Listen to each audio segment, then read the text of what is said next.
What's up guys, Joe Parfanuk here and welcome to my YouTube channel. So today we are going to get into the 3 factors that impact your buy box percentage the most. And if you don't know what the buy box is, that is the featured offer page on an Amazon product listing. And you need to win that in order to get sales. The 3 things that are going to impact you the most are your stock, your price, and your delivery date. You want to make sure these are all maximized in order to increase the odds of you winning the buy box. So we're going to dive into how you can make sure you maximize these 3 in order to boost your sales.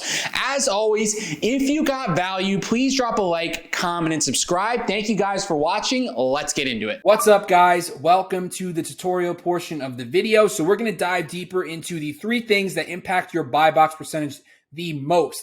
Now it is your delivery date, your stock, and your price. Those are the 3 things you want to maximize the most. We have a great example of a product here. It's a Stanley Cup. Shown this as examples before. There's 30 sellers on it, so that just goes to show it's definitely going to be sourced probably from an arbitrage website.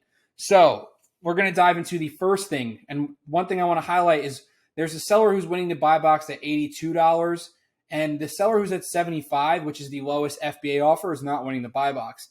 Now, that is because of their delivery date. So we can see the delivery dates if we jump in right here. So you can see as if we go up to the top. So this, with the exception of this seller, I'm not sure why they're priced that low, but this seller is after Christmas. This seller is not after Christmas, but this one is after Christmas, after Christmas. All these are after Christmas. This plays a big factor as to why they're not winning the buy box right now. And that's going to, happen outside of Q4. If their delivery date is far out because they're an FC transfer, which means their product is kind of cycling through to different fulfillment centers in order to get checked in for the 2-day delivery. So that's going to happen when you start to send shipments in. Outside of Q4, it's going to take 3 days to around a week for that to be fully stocked in. So, most of these sellers have a far out delivery date. But as we creep up, we start to see more sellers who are winning the buy box. So this seller is the one that was winning the buy box. They have a delivery date before Christmas, and they're selling it for $82. So that goes to show that you want to be priced at the buy box and not the lowest price, because then you're just throwing money away simply. But that can be impacted by your delivery date. So I wanted to touch on that and show you why these sellers are not really winning the buy box. And it's really probably because of their delivery date for the most part. And the second thing we're going to analyze is their price. So if you go into the data tab and then go to the buy box statistics, you can see the average price all these sellers are selling for and what their percentage of the buy box is. So obviously, if you're priced lower, you're more likely to win the buy box. But at the same time, why would you sell at 70 when you could sell at 76? We're in the game to make money. We're not really in the game to just break even and not make money on selling on Amazon. So you want to be priced at the higher range, like 75, 76.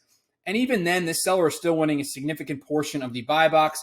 I will sacrifice sales to make more profit. Really, at the end of the day, I want to make money. If I have to slightly sell through my inventory a little bit slower, it's worth it to make the extra $6 in my opinion. But yeah, so the one who's priced at $70 is actually getting most of the buy box, but not too far behind is the guy who's selling at 76. And one thing I do want to point out is that review count doesn't really matter at the end of the day.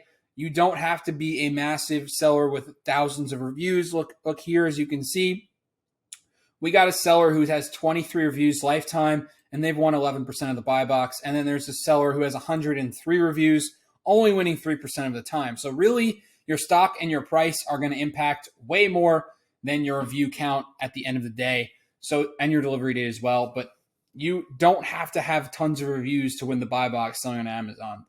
So that just goes to show that, you don't really have to be a big seller. You can also see the last time they won the buy box as well, which I think is pretty cool because you can see, their average price correlated to the last time they won as well. It gives you kind of an idea of where to pinpoint. But obviously, you should always be pricing at the buy box. Like this is an example of, even over here, let's say this is the current buy box price and it's profitable at 75. You should be priced at 75, not at 67 like this seller who's probably has a far delivery date. So the last thing that really impacts the buy box is your stock count. And this is going to be a really good friend of yours if you learn how to use it. It is the offers tab in Keepa. So you can see here, this seller bought 84 units and they sold through all their stock within a month. Obviously, it's Q4, so this is a very fast-moving listing, though. By the way, 6,000 sales. This listing sells 2K in the last month, as you can see up here. This is Amazon's data. This sells 2,000 times in the last month. So for him to come on with, or her to come on with 80 units, not that crazy to sell through that. So it makes me think it's realistic. But one thing I do want to point out about this is if we can see something about like it. So if it goes from 27 to 10 units, it could be FC transfer, but I think the seller is actually merchant fulfilling. So that wouldn't make sense. But yeah, if you see like the stock go from 21 to 5 and then back up, this is FC transfer. So just know that, if it's steadily going down like this, it's probably selling through. That's just one thing I want to point out. This doesn't mean you should come on the listing and buy 80 units. It's all up to your amount of capital. Like a good test buy, in my opinion, of this product, if you're starting out as a beginner, would be around 20 to maybe 30 units. And a lot of people will just buy 5 and sell through it in 3 seconds. So 20 to 30 units would probably be a good test buy of this product. And this is something I use to really make a good buying decision, because you can see if they've been replenishing this product. So it looks like this seller has been selling this cup like for the last 90 days. If you zoom out, you can see if any of these sellers have been selling it for even longer. You can see 180. So it looks like this seller here has been selling for 4 or 5 months or so.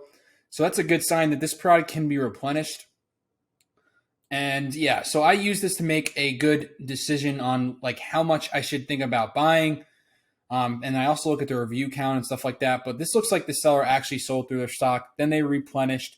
I really like this to determine, get an idea of an eyeball of how many I should buy. Take it with a grain of salt. Like I said, there's FC transfers and stuff like that. But a good test buy for a beginner would be around 20 to 30 units of this product, because it's super fast moving. It's selling 2,000 times in the last month.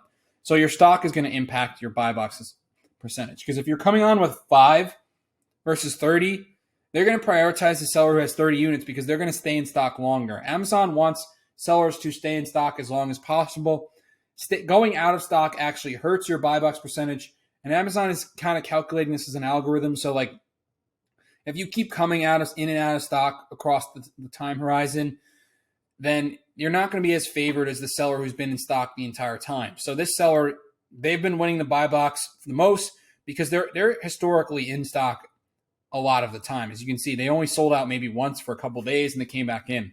So that just goes to show the higher the stock you have, to an extent, don't overbuy, obviously. Don't buy 2,000 units for this listing if it sells 2,000 times a month. That's going to create a nightmare for you. So that's just an example. Take it with a grain of salt. Come in with a good test buy of, let's say, 20, 30 units for this product here because it sells very fast. Something that sells 100 times a month, you might want to test 5 to 10. So that just goes to show it varies, obviously. But your stock is definitely a huge indicator of your buy box percentage. To summarize, we have those 3. We have the delivery date, which means you're winning it if your delivery date is close as possible to right now. So if it's 2 days, you have a higher likelihood of winning the buy box. And then we have your stock count. The more stock that you have, to an extent, obviously, don't come on with 2,000 units for this listing. But the more stock you have, the more favored, or the more time you're in stock as well, the more favored you are to win the buy box. And then lastly, we have the price. So you just want to be inside this competitive range of $70 to $76 when you are on this listing. If you're priced at $90, you're not going to win the buy box just because it's too high compared to the average price here. So take these 3 things and learn how to maximize them, and you will have tremendous success selling on Amazon. And as always, if you got value, please drop a like, comment, subscribe. Thank you guys for watching. I'll see you on the next one.